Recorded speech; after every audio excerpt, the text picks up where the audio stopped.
आराम ज्यादा कहीं का कहां चला गया तू? मेरे घर में आग लग गया है और तू चैन से सोया है रे।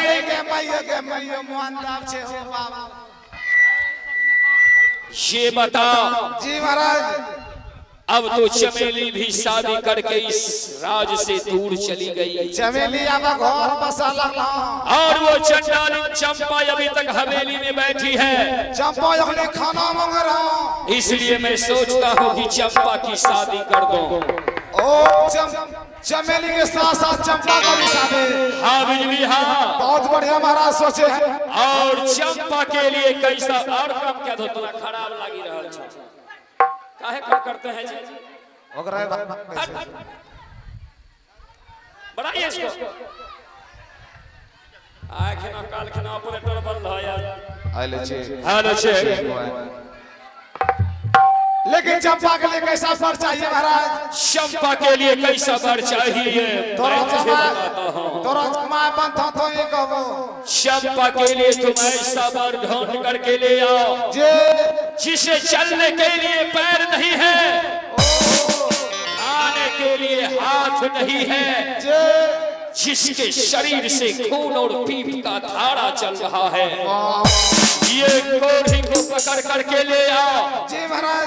अगर चंपा भाग विधाता मान लिया तो ठीक है, नहीं तो कोढ़ी के साथ में शादी करके निकाल दूंगा इस राज से।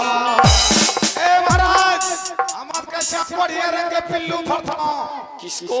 कोढ़िया रंग के पिल्लू फरता किसको?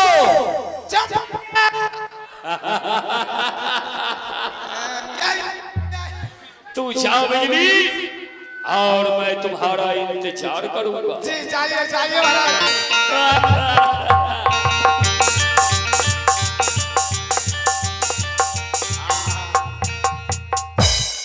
ई सारा गदना नाच में मार लागे छे, लेकिन की करबो पेटवेज के अब के जेबो कोड़िया खोजेला, कोड़िया लगा जेबो तो जाल पड़ता है। हाय हाय हाय आगे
हेलो माइलेज भेज रहल छियै। हेलो जी जी हाँ दोस्तों, आइए अभी से कुछ पहले आप लोगों ने देखी अमरपुर शहर की कहानी।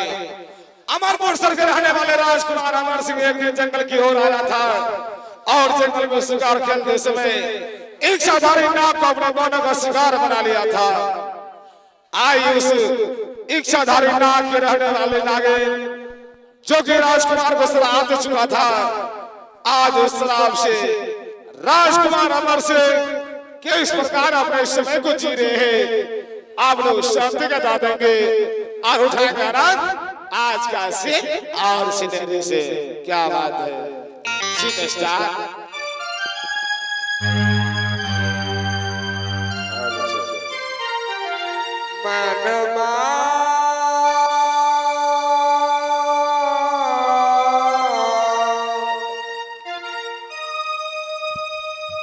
राम नाम तू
ईश्वर इस समय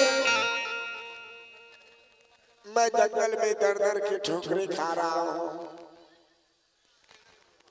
मेरे शरीर में कुष्ठ रोग हो गया। मेरे शरीर में कोड फूट गया ईश्वर,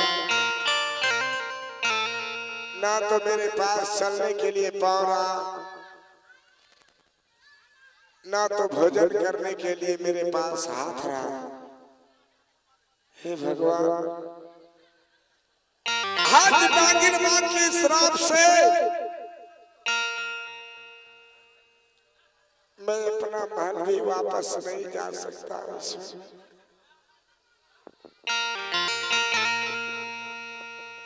नागिन मैया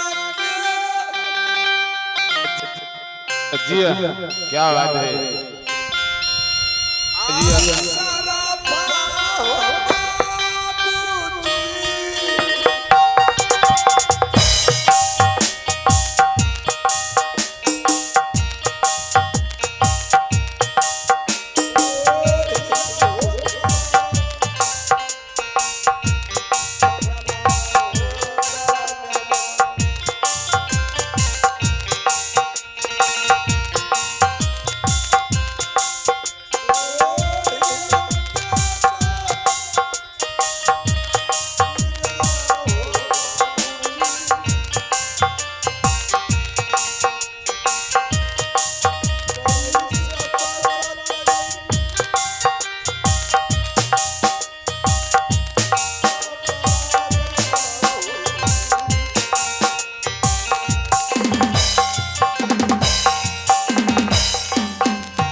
आज के प्रकार स्टेशन बेचे डाकरिया अभी तक कहाँ मिल रही है।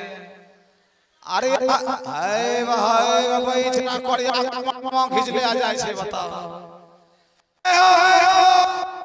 उकरिया लग यहाँ वो देखो मर्दवा कहाँ लग जाए छे करिया।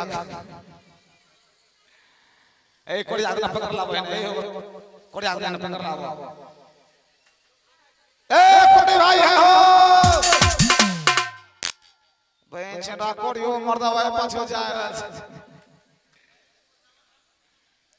गाव। ए कोटी भाई ए बहन छेड़ा रो बर ले जाए छे बर ले जाए छे ता हां गाव हला एक लगा